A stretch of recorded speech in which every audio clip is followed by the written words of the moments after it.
Nanamafy ny mazava-dehibe ny fanaovana ny fitiliana ny omamiadany nono sy ny vozon'ny tranonjaza ny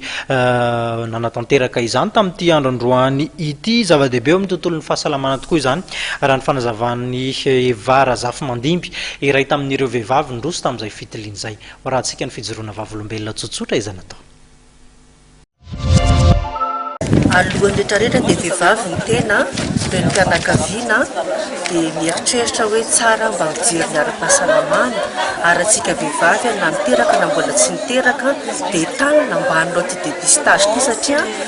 aleo misoroko toy izay mitsabo ary jery na ty amin'ny nono izay sakafonjanantsika any ariana any dia efa mampinonontsika na ty amin'ny tranonjanantsika tsara jerena satria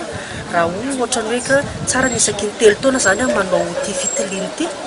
dia ohatra manao ohatra androany dia afaka any amin'ny afaka telo taona indray manao mba hafana mitilo hoe